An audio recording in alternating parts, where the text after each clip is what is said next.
இது மகிமை நேரம். கர்த்தராகிய இயேசு கிறிஸ்துவின் நாமத்தினாலே மகிமை நேரம் நிகழ்ச்சியின் மூலமாக மறுபடியும் உங்கள் யாவரையும் சந்திப்பதிலே நான் மகிழ்ச்சி அடைகிறேன். இந்த நாளிலும் நாம் சற்று தியானத்துக்கு என்று எடுத்துக்கொண்ட வேத வசனம் ஏசாயா 9ஆம் அதிகாரம் 6ஆம் வசனம். நமக்கு ஒரு பாலகன் பிறந்தார், நமக்கு ஒரு குமாரன் கொடுக்கப்பட்டார், கர்த்தத்துவம் அவர் தோளின் மேல் இருக்கும். அவர் நாமம் அதிசயமானவர், ஆலோசனை கர்த்தா, வல்லமையுள்ள தேவன், நித்திய பிதா, சமாதான பிரபு என்னப்படும் என்று பார்க்கிறோம். நாம் இந்த நாளிலும் கிறிஸ்துமஸ் காலங்களுக்குள்ளாக நாம் கடந்து வந்திருக்கிறோம். இந்த வசனங்கள் இயேசுவின் பிறப்பை நமக்கு குறிப்பிடுகிறதாக இருக்கிறது. ஏசாயா தீர்க்கதரிசியினால் 700 வருடங்களுக்கு முன்பாக இயேசு கிறிஸ்துவினுடைய பிறப்பு முன்குறிக்கப்படுகிறது. ஆரம்ப காலத்திலே இஸ்ரவேலர்களை தேவன் வழி நடத்தினார். பின்னர் பல அரசர்கள் வந்து ஆட்சி செய்தார்கள். மக்களுக்கு வாழ்வதற்கான கட்டளைகளும் கற்பனைகளும் கொடுக்கப்பட்டது. மக்கள் சில நேரங்களிலே அடிமைப்படுத்தப்பட்டார்கள், கொலை செய்யப்பட்டார்கள். பல நேரங்களிலே இஸ்ரவேல் மக்கள் வெற்றிகளை பெற்றார்கள். பாவங்களின் வாழ்க்கையிலே இருந்தார்கள். பாவத்திலிருந்து விடுபடுவதற்காக பாவ நிவாரண பலிகள் அவள் செலுத்த வேண்டியதாக போச்சு. அதற்கு அதிக விலை கொடுக்க வேண்டியதாயிற்று. மக்கள் எவ்வாறு வாழ வேண்டும், மனுக்குலத்தின் பாவத்தை சுமந்து தீர்ப்பதற்காக இயேசு கிறிஸ்து இந்த உலகத்திலே கொடுக்கப்பட்டார். அவர் கொடுக்கப்பட்டது நாம் எவ்வாறு வாழ வேண்டும் என்பதை அவர் விளக்குவதற்காக கொடுக்கப்பட்டார். தேவன் நம்மேல் பிரியமாய் இருந்து அவருடைய ஒரே பேரான குமாரனை நமக்காக கொடுத்து இந்த உலகத்திலே இந்த கிறிஸ்மஸ் நாம் கொண்டாடுகிறோம். வெளிச்சத்தின் நாட்களாக இந்த உலகத்திலே வெளிச்சத்தை, இருளில் இருக்கிற ஜனங்கள் வெளிச்சத்தை காணும்படியாக அவர் நமக்கு கொடுக்கப்பட்டார். இயேசு கிறிஸ்து உலகத்தில் வந்ததற்கான நோக்கம் என்ன என்று நாம் சற்று தியானித்து பார்ப்போம் என்றால், முதலாவதாக கர்த்தர் ஒருவரே தேவன் என்றும் தாம் அவருடைய குமாரன் என்றும் வேறே தேவன் உலகத்திலே இல்லை என்றும் அனைவரும் அறிந்து கொள்ளும்படியாக அவர் இந்த உலகத்திற்கு வந்தார். அப்போஸ்தலர் 4ஆம் அதிகாரம் 12ஆம் வசனத்திலே வாசிக்கிறோம், அவராலே அன்றி வேறு ஒருவராலும் ரட்சிப்பு இல்லை. நாம் ரட்சிக்கப்படும்படிக்கு வானத்தின் கீழெங்கும் மனுஷருக்குள்ளேயும் அவருடைய நாமமே இல்லாமல் வேறொரு நாமம் கட்டளையிடப்படவும் இல்லை என்று பார்க்கிறோம். இந்த உலகத்திலே பலதரப்பட்ட சமய மக்கள் இருக்கிறார்கள். ஒவ்வொருவரும் ஒவ்வொரு தெய்வங்களை கும்பிடுகிறார்கள். மக்களுக்கு தாங்கள் வணங்கும் தெய்வங்கள் உருவப்படுத்தி பார்க்க வேண்டும் என்ற ஆசை. ஒரு பொருளையோ அல்லது ஒரு சிலையையோ வடிவமைத்து கொண்டு அவற்றை கடவுள் என்று எண்ணி வணங்குகிறார்கள். மக்கள் அடையாளங்களால் கடவுளை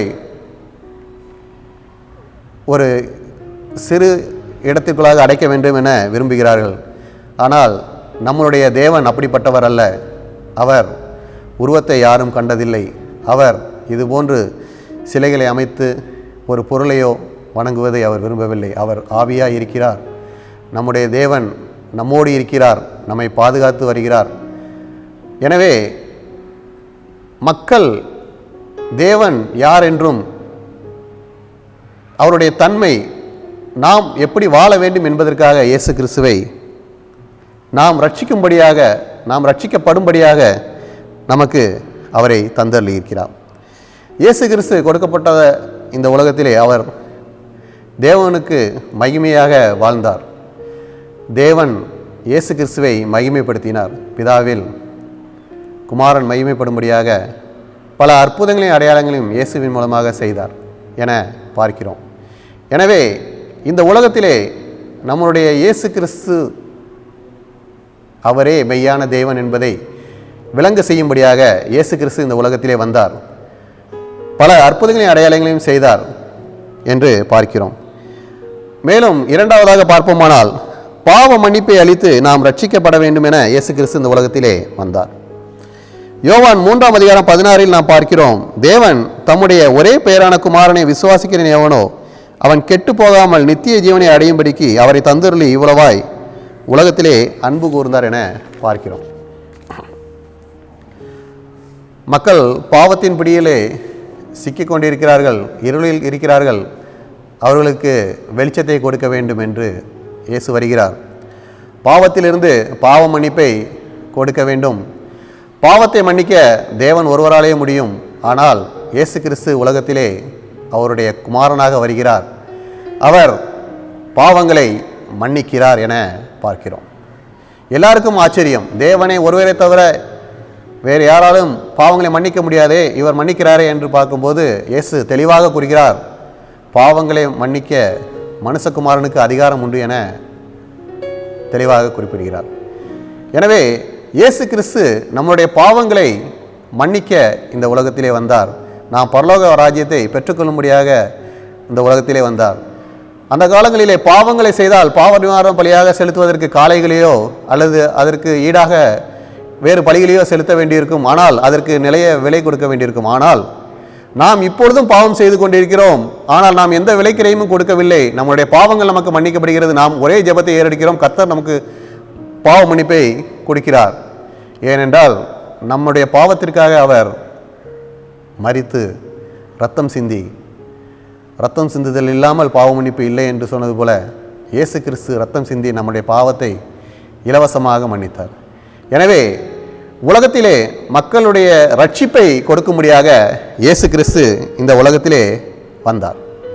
மூன்றாவதாக பார்ப்போமானால், கர்த்தருடைய நாமம் அதிசயமானவர் என்றும் தம்மை நம்பும் அனைவரையும் அவர் ஆசீர்வதிக்கிறார் என்பதையும் அறியும்படியும் வந்தார். மத்தேயு 7:11 பார்க்கிறோம், ஆகையால் பொல்லாதவர்களாகிய நீங்கள் உங்கள் பிள்ளைகளுக்கு நல்ல ஈவுகளை கொடுக்க அறிந்திருக்கும் போது பரலோகத்தில் இருக்கிற உங்கள் பிதா தம்மிடத்திலே வேண்டிக் கொள்கிறவர்களுக்கு நன்மையான ஈவுகளை கொடுப்பது அதிக நிச்சயம் அல்லவா என கூறுகிறார்.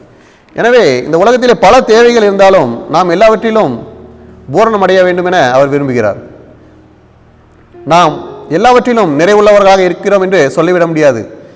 நாம் பல காரியங்களிலே குறைவுள்ளவர்களாக காணப்படுகிறோம். நாம் நிறைவுள்ளவர்கள் என்றால் நாம் கடவுளை மறந்து கூட சென்று விடக்கூடிய வாய்ப்புகள் இருக்கும். ஆனால் நாம் எந்த விதத்திலையும் நாம் நிறைவுள்ளவர்கள் அல்ல, குறைவுள்ளவர்கள். நாம் எதில் குறைவுள்ளவர்கள்? நாம் அறிவிலே குறைவுள்ளவர்களாக காணப்படுகிறோம், பலத்திலே குறைவுள்ளவர்களாக காணப்படுகிறோம், ஆசீர்வாதத்திலே குறைவுள்ளவர்களாக காணப்படுகிறோம். நம்மளுடைய குறைவுகளை நிறைவாக்குவதற்காக கர்த்தர் இந்த உலகத்திலே வந்தார். சங்கீதம் 16:7 பார்க்கிறோம், எனக்கு ஆலோசனை தந்த கர்த்தரை துதிப்பேன் என்று சங்கீதக்காரன் சொல்கிறார். நாம் ஞானத்தில் குறைவுள்ளவர்கள் தான், ஆனால் நமக்கு ஆலோசனை தருகிற கர்த்தரால் எல்லாம் கூடும் என விளக்குவதற்காக இயேசு இந்த உலகத்திலே வந்தார். மேலும் பிலிப்பியர் 4:13 பார்க்கிறோம், என்னை பலப்படுத்திய கிறிஸ்துவினாலே எல்லாவற்றையும் செய்ய எனக்கு பலன் உண்டு என்று பார்க்கிறோம். நாம் பலத்திலே குறைவுள்ளவர்களாக இருப்போம். யாரையும் நாம் சந்தித்து பேசக்கூட நமக்கு பலம் இல்லாமல் இருக்கும். அப்படிப்பட்ட சூழ்நிலையிலும் கர்த்தர் நமக்கு பலன் தந்து நம்மை உயர்த்துவார் என்பதிலே சந்தேகம் இல்லை. மேலும் சங்கீதம் 136:4 பார்க்கிறோம், ஒருவராய் பெரிய அதிசயங்களை செய்கிறவரை துதியுங்கள், அவர் கிருபை என்றும் உள்ளது என்று. இயேசு கிறிஸ்து இந்த உலகத்திலே வாழும்போது பல அற்புதங்களையும் அதிசயங்களையும் செய்தார். குருடர்கள், ஊனர்கள், சப்பானிகள், ஏன் மரித்தவர்கள் கூட உயிரடைந்தார்கள். இப்படிப்பட்ட அற்புதங்களையும் அதிசயங்களையும் செய்தார். எனவே அவர் அதிசயமானவர். தம்மை நம்புகிறவர்களை அவருடைய வாழ்க்கையிலே அதிசயங்களை செய்கிறவர் என காண்பிப்பதற்காக இயேசு கிறிஸ்து இந்த உலகத்திலே வந்தார். இப்படிப்பட்ட இந்த கிறிஸ்மஸ் கால சூழ்நிலையிலே இயேசு கிறிஸ்துவை நம் உள்ளத்திலே ஏற்றுக்கொள்வோம், நம் இல்லத்திலே ஏற்றுக்கொள்வோம். கர்த்தர் தம்முடைய பிள்ளைகளுக்கு கொடுக்கும் எல்லா நிறைவான ஆசீர்வாதங்களையும் நம்மிடத்திலே தந்து இந்த கிறிஸ்மஸ் காலங்களிலே நம்முடைய இல்லத்திலே தங்குவார், நம்முடைய உள்ளத்திலே தங்குவார். இந்த கிறிஸ்மஸ் காலங்கள் சந்தோஷமும் மகிழ்ச்சியுமான காலங்களாக காணும்படி கர்த்தர் நமக்கு கிருபை செய்வார். இயேசு கிறிஸ்து நேற்றும் இன்றும் என்றும் மாறாதவர். எப்பொழுதும் நம்மளோடு எப்பொழுதும் நாம் மகிழ்ச்சியும் சந்தோஷமும் அடையும்படி செய்வார். அவருக்கே காத்திருப்போம், அவரை ஏற்றுக்கொள்வோம், அவர் நம்மை மகிழ செய்வார். ஜெபம். கர்த்தாவே, இந்த நாளிலும்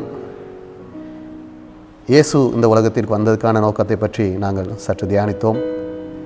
இந்த கிறிஸ்மஸ் காலத்திலும் கிறிஸ்துவே எங்கள் இருதயத்தில் வாருங்க, உம்மை ஏற்றுக்கொள்கிறோம், உம்முடைய வெளிச்சம் எங்களுக்கு பிரகாசிக்கட்டும், உம்முடைய சந்தோஷம் எங்களிலே பிரகாசிக்கட்டும். நீர் எங்களை பாதுகாத்துக் கொள்ளுங்கள், எங்கள் குறைகளெல்லாம் நிறைவாக்குங்க, சந்தோஷம் மகிழ்ச்சியும் காணும்படி கிருபை செய்யுங்க, ஆசீர்வதிங்க, பலப்படுத்துங்க. மீட்பர் பாதம் அணிந்து மன்றாடி கேட்டுக்கொள்கிறோம் எங்கள் ஜீவனின் நல்ல பிதாவே, ஆமேன்.